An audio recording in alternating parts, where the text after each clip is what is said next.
जय हिंद, नमस्कार। मैं त्रिपाठी और मेरे साथ मेरी सहयोगी हैं। क्या नाम है आपका? शगुन। अच्छा, तो चलिए शगुन जी, अब आईपीएल की चर्चा कर लेते हैं। आईपीएल स्क्वाड की चर्चा तो कर लिए थे, क्योंकि चर्चा करना बहुत जरूरी है। चर्चा चाहे चाय पे हो या आईपीएल पे, चर्चाओं का एक अलग ही अपना रोमांच होता है। देखिए, 5 आईपीएल प्लेयर्स की कीमत ने चौंकाया, इसी पे हम करेंगे चर्चा। फिर से 5 आईपीएल प्लेयर्स की कीमत ने चौंकाया। किसी खिलाड़ी को उसके कद के मुताबिक पैसा नहीं मिला, तो किसी खिलाड़ी ने उम्मीद से ज्यादा पाया। 5 ऐसे खिलाड़ी रहे इस ऑक्शन में अभी तक के, जिनकी कीमत ने वाकई सबको चौंका के रख दिया है। प्लेयर्स का स्तर कुछ तो कीमत कुछ। जो प्लेयर डिजर्व करता है उनको कम मिल रहा है, और जिनके बारे में किसी ने भी नहीं सोचा था, यहां तक कि उनको कहीं ज्यादा उम्मीद से मिल गया।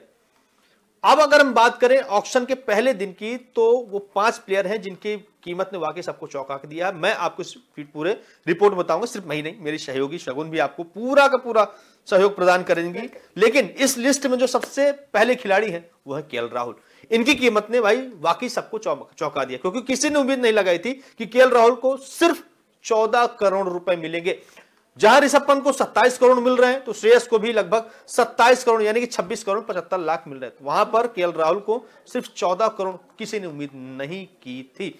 बिल्कुल, देखिए केएल राहुल के लिए हमने यही उम्मीद करी थी कि उनको एटलीस्ट 20 से ऊपर तो मिल ही जाएंगे। 20 नहीं तो 22 करोड़, 25 के आसपास हमने सोचा था, इसके आसपास का ही था। लेकिन कहां 22 करोड़, कहां 14 करोड़ रुपए, रेवड़ी मिली है। बहुत बड़ा अंतर है इसके अंदर, क्योंकि हमने 22-25 के अराउंड इनकी एक्सपेक्टेशंस यहाँ पर गए थे, लेकिन 14 करोड़ में खरीद दिया उनको।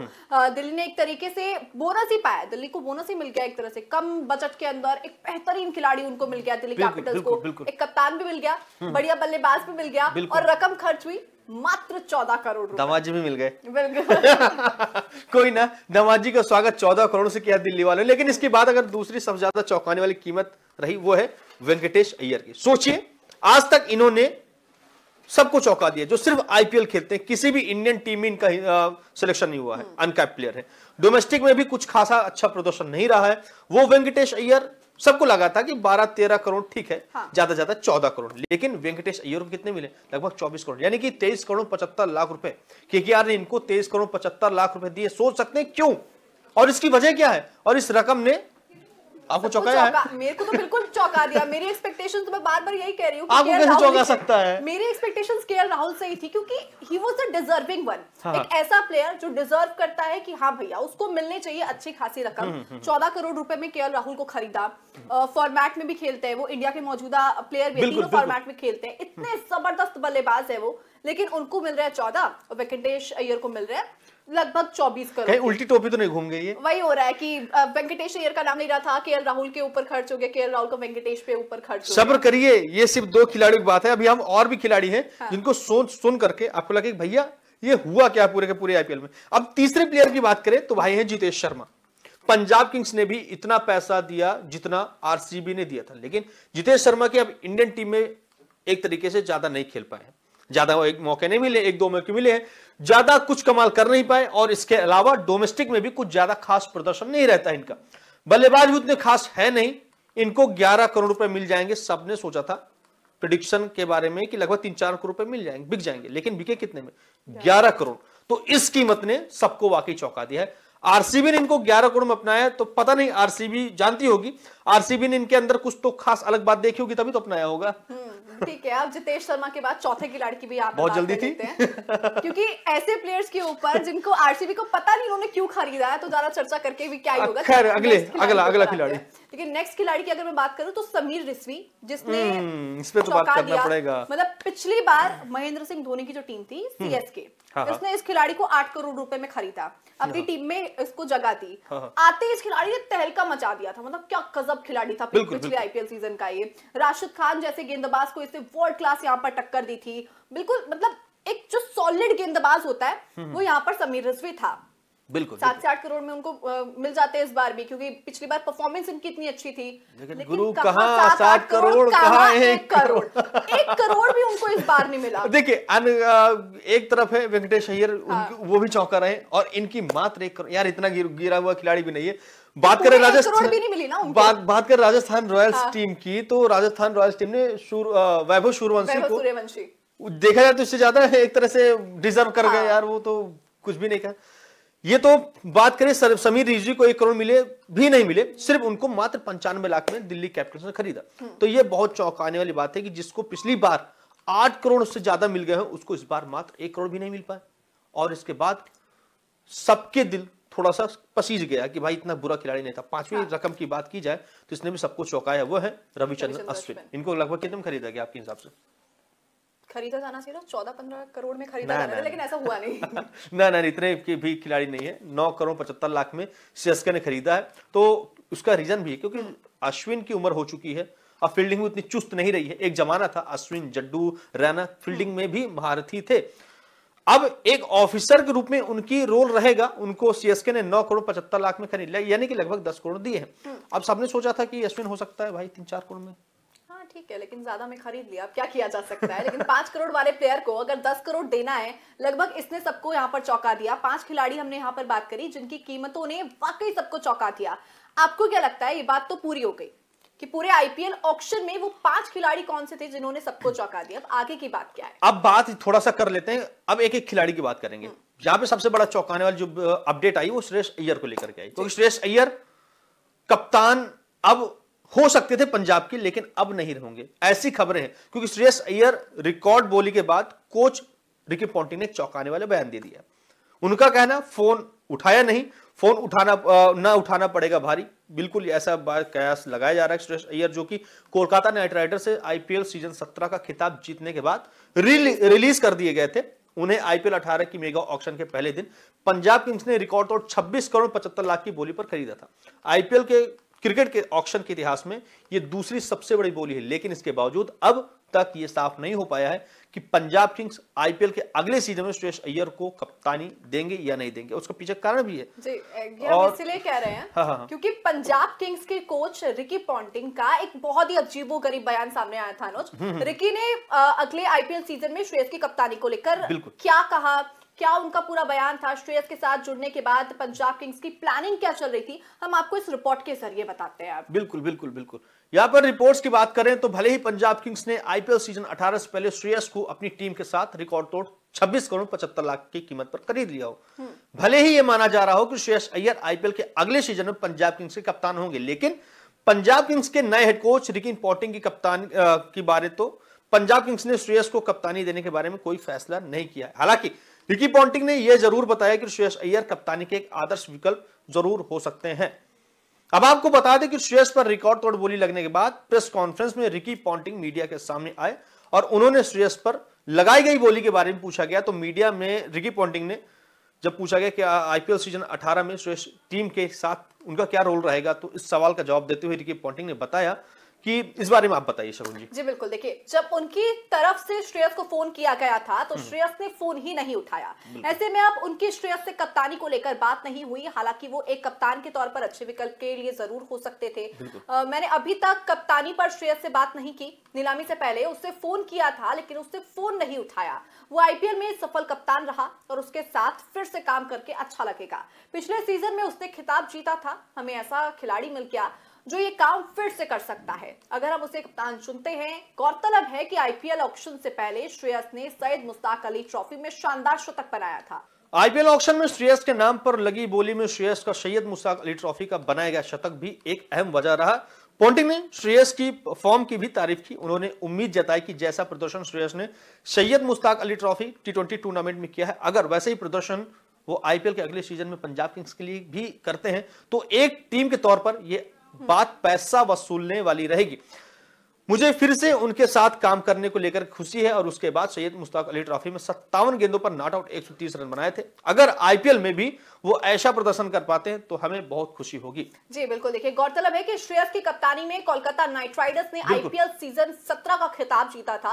ऑक्शन से पहले ऐसा माना जा रहा था कि इस बार पंजाब किंग्स में ऑक्शन में श्रेयस से पहले ऋषभ पंत पर बोली लगाई थी, क्योंकि ऋषभ पंत को लगातार ऐसी रिपोर्ट सामने आ रही थी कि वो पंजाब किंग्स के अगले कप्तान हो सकते हैं। लेकिन इस बार पंजाब किंग्स ने श्रेयस पर एक बड़ा दाव खेला, जिनकी बदौलत केकेआर लंबे अरसे के बाद करीब 12 साल के बाद आईपीएल के पिछले सीजन में चैंपियन बनी थी। वैसे ऑक्शन में पंजाब किंग्स के पास एक अच्छा खासा पर्स भी था अनुज, सबसे ज्यादा 110 करोड़ के आसपास 110 करोड़ के आसपास उनके पास उनके पर्स में पैसे थे। वो चाहते तो किसी और खिलाड़ी के ऊपर भी दाव लगा सकते थे, लेकिन उन्होंने 26 करोड़ 75 लाख की भारी भरकम राशि देकर श्रेयस के अनुभव और उनकी कप्तानी के अंदर जो उनकी काबिलियत है कप्तान के तौर पर, उसके ऊपर वो पैसे खर्च करते। बिल्कुल, यहाँ पे अगर हम थोड़ा चर्चा करें, देखिए उनके पास और भी ऑप्शन थे। वो चाहते तो जैसे लखनऊ ने ऋषभ पंत को लिया, वो चाहते आराम से ऋषभ पंत को ले सकते थे श्रेयस से ज्यादा बोली लगा करके, लेकिन उन्होंने उम्मीद दिखाई कि यार पंत ने अभी तक की दिल्ली की कप्तानी की, बट पंत का परफॉर्मेंस उतना अच्छा नहीं था। शायद इसी ख्याल से उन्होंने अय्यर को अपनी टीम में लेकिन कहीं ना कहीं यहाँ पर रिकी पॉन्टिंग अपनी खुन्नस दिखाते हुए आपको नजर आए कि यार इसने मेरा फोन उठाया नहीं, अब मैं इसको कप्तान नहीं बनाऊंगा, अब किसी और को कप्तान बनाऊंगा। मेरा कहना सही कि नहीं? हाँ, ऐसा हो सकता है कि गेम है, स्पोर्ट्समैन स्पिरिट भी बहुत बार देखी जाती है, खुंदक भी होती, लड़ाइयां भी होती, तो हो सकता है। अब ऐसे माना जा रहा है कि श्रेयस अय्यर ही फिलहाल पंजाब किंग्स के लिए कप्तानी के सबसे अच्छे विकल्प होंगे। अब रिकी पॉन्टिंग ने भले ही ये बात खुलकर ना बताई हो, लेकिन आपको क्या लगता है कि क्या वाकई में श्रेयस अय्यर पंजाब किंग्स के लिए नए कप्तान होने चाहिए, या फिर श्रेयस को खिलाड़ी के तौर पर भी फ्री हैंड रखा जाएगा जिससे कि वो बल्लेबाज के तौर पर भी अच्छा प्रदर्शन करे? पंजाब किंग्स की बन रही टीम को लेकर के आपकी क्या राय?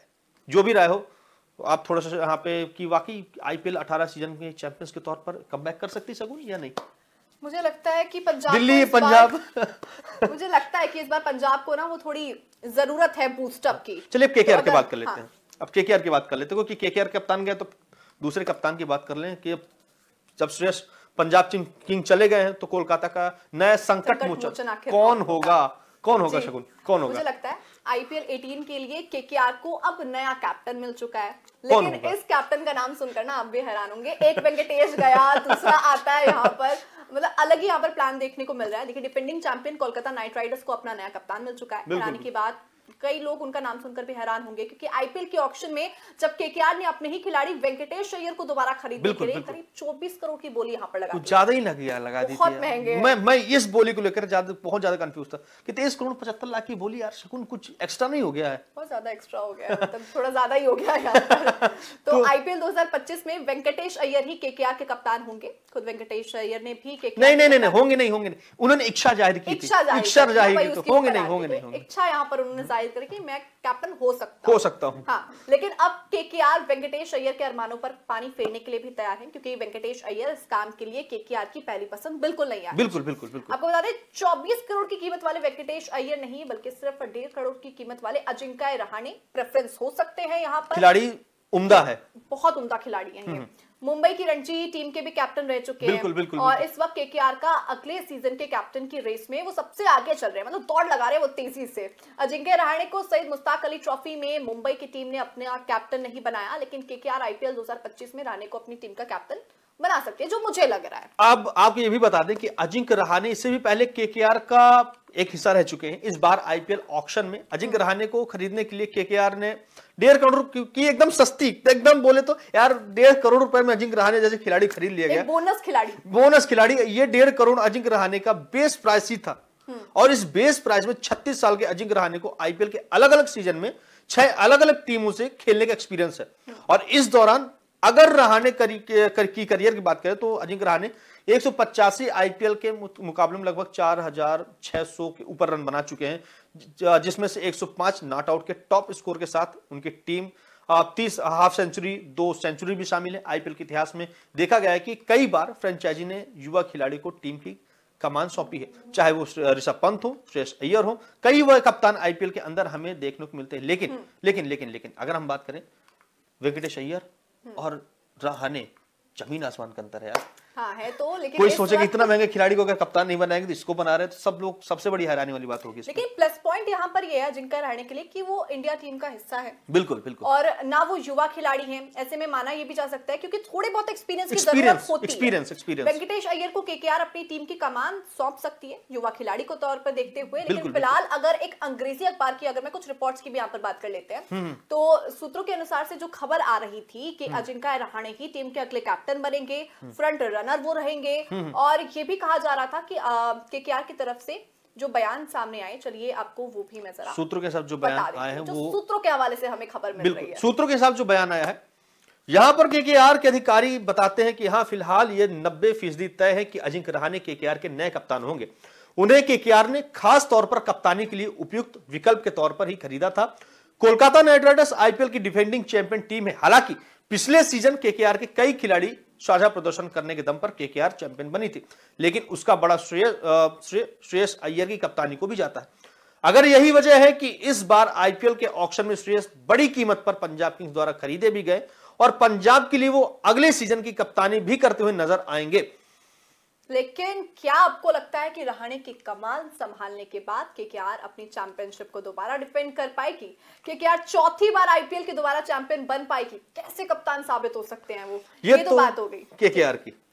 अब आखिरी में एक बार नजर डालते हैं नवाबों की टीम लखनऊ पर। आखिर क्या खिचड़ी पका रहे हैं नवाब? खिचड़ी पका रहे हैं, बिरयानी पका रहे हैं, क्योंकि क्या को टमाटर याद है ना, वो भी मीम शेयर हुआ था।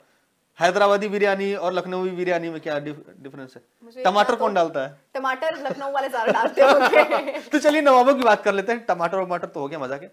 आईपीएल 18 के लिए लखनऊ सुपर जायंट्स में पंत नहीं बल्कि 4 कप्तान हैं। अब ऋषभ पंत पर क्यों 27 करोड़ की बोली? मालिक गोयनका ने दिया चौंकाने वाले बयान। जी हां, सीजन 18 के लिए लखनऊ सुपर जायंट्स ने आईपीएल इतिहास की सबसे बड़ी बोली लगा करके ऋषभ पंत को अपनी टीम का हिस्सा बनाया। 27 करोड़ की बोली आईपीएल इतिहास में इससे पहले कभी भी किसी क्रिकेटर के लिए नहीं लगी थी। अब इसके बाद लगातार यही चर्चा हो रही कि शायद एलएसजी के अब आईपीएल के अगले सीजन के लिए ऋषभ पंत को कप्तान बनाने वाली है। लेकिन अब लखनऊ सुपर जायंट्स के ही मालिक संजीव गोयनका, इन्हीं की वजह से पिछले बार कांड हुआ था, राहुल नहीं रहे हैं। केएल राहुल वाला अब गोयनका जी ने जो खुलासा किया है ऋषभ पंत को लेकर, क्या इस बार गोयनका जी का ऋषभ पंत के साथ हो सकता है? देखना होगा। अगर कप्तान होंगे तो हो सकता है, तो वो नोकझोंक देखी जाएगी। धोनी के साथ भी हो चुका है इनके साथ। काफी ज्यादा चर्चित ये फ्रेंचाइजी के मालिक हैं। ऋषभ पंत की कप्तानी अभी भी तय नहीं है, बल्कि उनकी टीम में तो 1-2 नहीं बल्कि 4 कप्तान भी दिख सकते हैं। तो क्या संजीव गोयनका का चौंकाने वाला बयान है? और आखिरकार क्यों ऋषभ पंत पर लगा दी इतनी आईपीएल की इतिहास की सबसे बड़ी बोली 27 करोड़ पे? चलिए इस रिपोर्ट में मैं आपको बताता हूं। जी देखिए, दरअसल संजीव गोयनका ने लखनऊ सुपर जायंट्स के अगले सीजन के लिए तैयारी की। यहाँ पर टीम पर खुशी जताई। गोयनका मानते हैं कि आईपीएल के अगले सीजन के लिए एलएसजी की टीम एक बेहतरीन टीम होगी। बिल्कुल। लेकिन संजीव गोयनका ने जहां ऋषभ पंत को आईपीएल ऑक्शन में 27 करोड़ की बोली लगाकर खरीदा, तो इससे पहले टीम में निकोलस पुरन को रिटेन किया गया था। वही ऑक्शन में मिचेल मार्श के लिए 3 करोड़ 40 लाख, तो एडम माक्रम को भी 2 करोड़ की बोली पर खरीदा गया। ये चारों ऐसे खिलाड़ी हैं जो कि कप्तानी के बड़े दावेदार माने जा रहे हैं। ऐसे में अब तक एलएसजी ये फैसला ही नहीं ले पा रही है कि अगले आईपीएल सीजन में टीम की कमान आखिरकार किसको सौंपी जाएगी। और साथ ही जो पहले के क्रिकेटर है, पूर्व क्रिकेटर आकाश चोपड़ा के यूट्यूब में गोयनका ने खुलकर अपने वो पॉडकास्ट आपने देखा रखा जी, वो उस टीम की कप्तानी को लेकर के संजीव गोयनका ने कहा था कि उनकी टीम के पास 1-2 नहीं बल्कि 4 कप्तान हैं। हमारी टीम में 4 लीडर हैं, Rishabh Pant, Nicholas Pooran, Aiden Markram, Mitchell Marsh. इसलिए यह बुद्धि और विचार तथा रणनीति का एक बहुत ज्यादा मजबूत नेतृत्व पुल बनता हुआ नजर आ रहा है। सभी ऐसे लगते हैं कि जो जीतने की मानसिकता के साथ खेल सकते हैं। ऋषभ पंत में जीतने की भूख और जुनून है, इसलिए एक अच्छी टीम बनाई गई है। हम खुश हैं, कुल मिलाकर के संतुलन भी ठीक है और कोई भी टीम 10 में से 10 तो नहीं है। संजीव गोयनका ने साफ कहा है कि जल्द ही आईपीएल के अगले सीजन के लिए टीम का कप्तान कौन होगा इसका ऐलान किया जा सकता है। हालांकि टीम के कॉम्बिनेशन को लेकर के संजीव गोयनका काफी खुश नजर आ रहे हैं। ऋषभ पंत को लेकर के संजीव गोयनका ने भी एक और बात कही, उसका भी खुलासा किया है। उन्होंने बताया कि कैसे क्या बात किया है। आप शगुन पर चर्चा करिए, मैं थक गया हूं। यहाँ पर उन्होंने ये कहा था कि टी20 वर्ल्ड कप 2024 के फाइनल में ऋषभ पंत की सूझबूझ का टीम इंडिया को बड़ा फायदा हुआ था। गोयनका के मुताबिक के बाद जाने के तुरंत बाद से उन्होंने आईपीएल ऑक्शन में ऋषभ पंत को खरीदने का अपना मन बना लिया था। मैंने ऋषभ पंत का एक वीडियो देखा था जिसमें उसने मैदान पर ड्रामेबाजी की थी। उसने मैच की गति को धीमा कर दिया था। मुझे उसका वो रवैया बहुत पसंद आया। और जब सब कुछ हमारे खिलाफ हो रहा था तब पैड उतारकर मैच की गति को बदलने के लिए आपके पास वो अतिरिक्त विचार था।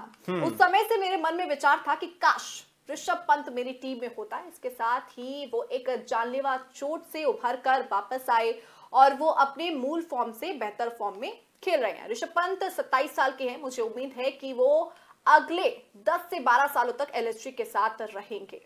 आप यहाँ पे हम अगर थोड़ा सा विचार करें, देखिए एलएसजी के साथ रहें, क्या उनका रवैया है अपने साथ खिलाड़ियों को रखने का? धोनी के साथ भी उन्होंने किया, कि राहुल के साथ भी किया, क्या पंत बचेंगे? देखिए यहाँ पर मैच के प्रेशर की बात होती है, जब आपको लगता है आप जीतने वाले हैं, लेकिन फिर एकदम से बैकफुट पे आप आ जाते हैं और आप मैच हार जाते हैं, तो किसी भी मैनेजमेंट का यहाँ पर दिमाग जरूर कर। लेकिन मैनेजमेंट क्या ग्राउंड में ऐसा बयान दे सकता है किसी के सामने? माना केएल राहुल वर्ल्ड कप में अच्छा परफॉर्मेंस था, आईपीएल ओके आपकी फ्रेंचाइजी का है, लेकिन आप इंडिया के कैप प्लेयर के साथ ऐसी बदतमीजी नहीं कर सकते। ये बिल्कुल गलत था, लेकिन ठीक है। और अब यहाँ पे गोयनका जी ने, आपको क्या याद था कि ऋषभ पंत ने जब वो पैड उठाया था फाइनल मैच में लास्ट के टाइम पर, आपको वो क्या था कि वो स्ट्रेटेजी के हिसाब से जो था वो सबके दिमाग में नहीं था, वो तो बाद में क्या कहते हैं यहाँ कॉल किया गया कि स्ट्रेटेजी के तौर पर भी देखा जा सकता है।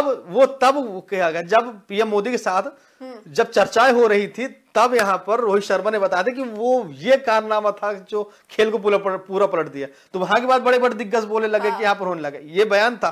ठीक है, हम अपना ओपिनियन दे रहे हैं, हम किसी को फाइनलाइज नहीं कर रहे। अब बात करें आईपीएल इतिहास में, लखनऊ सुपर जायंट्स और गुजरात टाइटंस दो सबसे नई टीम है, लेकिन गुजरात टाइटंस ने जहां आईपीएल डेब्यू के पहले ही सीजन में खिताब जीत करके हर किसी को हैरान कर दिया था, तो वहीं लखनऊ सुपर जायंट्स अपने डेब्यू को 3 साल बाद बीत जाने के बाद भी अब तक आईपीएल फाइनल तक नहीं खेल पाई। इसी बीच लखनऊ सुपर जायंट्स ने अपने पिछले कप्तान केएल राहुल के साथ भी मैदान पर हुए विवाद को लेकर के उन्हें ऑक्शन से पहले रिलीज करने का फैसला कर लिया था। कुल मिलाकर के देखा जाए तो इस बार आईपीएल के अगले सीजन के लिए लखनऊ सुपर जायंट्स ने अपनी टीम की लगभग पूरी ओवरहॉलिंग कर ली है। कुछ खिलाड़ियों को छोड़ दिया जाए तो एक नई टीम इस बार चैंपियन दिखती हुई नजर आ रही। लेकिन यहाँ पे सिर्फ लखनऊ ही नहीं है चैंपियन यार, आरसीबी की क्या बात करें यार। आरसीबी का मैं कुछ नहीं कह सकती। दिल्ली का ठीक है, फिर भी एक उम्मीद की जा सकती है, लेकिन आरसीबी से हर बार उम्मीद की जाती है, लेकिन उम्मीदों में वो पानी फेर देती है हर बार। और पंजाब, हाँ तो देखिए लखनऊ पंजाब की अगर मैं यहाँ पर बात करूं तो देखिए पंजाब इस बार स्ट्रॉन्ग टीम के रूप में जरूर उभर कर सामने आ रही है। कई ऐसे उनकी चीजें हुई थी जो काफी ज्यादा देखने वाली बात भी थी, कई ऐसे खिलाड़ी भी थे उनके जिनके ऊपर लखनऊ पे फटाफट फाइनल चर्चा कर लेते हैं, इसके बाद वक्त की कमी है, दर्शक हमको ज्यादा देखना पसंद नहीं करते। आई थिंक हमको ऐसा लगता है, ऐसा नहीं है, वक्त की किल्लत हमारे पास वक्त की किल्लत है, माफ करिएगा, आपके ऊपर ब्लेम नहीं कर रहे हैं, लेकिन आप लखनऊ की यहाँ पे थोड़ा सा चर्चा कर लेते हैं। शगुन जी देखिए, इस बार मेरे को ये लग रहा है कि लखनऊ सुपर जायंट्स से उम्मीद है कि अगले आईपीएल सीजन ये टीम चैंपियन बनने में एक होता है ना रेस में जरूर आगे रहेगी। हाँ। लखनऊ की इस नई टीम को लेकर क्या आपकी राय और आपके मुताबिक कौन होगा आईपीएल के अगले सीजन में एलएसजी का कप्तान? अपनी राय आप हमारे साथ जरूर साझा कीजिएगा। आईपीएल 18 सीजन चैंपियन कौन होगा? अभी से प्रेडिक्शन। सीएसके मुंबई, मेरी फेवरेट टीम सीएसके है, तो मैं तो सीएसके के साथ ही हूँ, लॉयल हूँ मैं अपनी टीम के साथ। सीएसके के साथ तो मैं भी लॉयल हूँ, हारे या जीते। सीएसके, गुजरात, मुंबई या फिर कोई आरसीबी?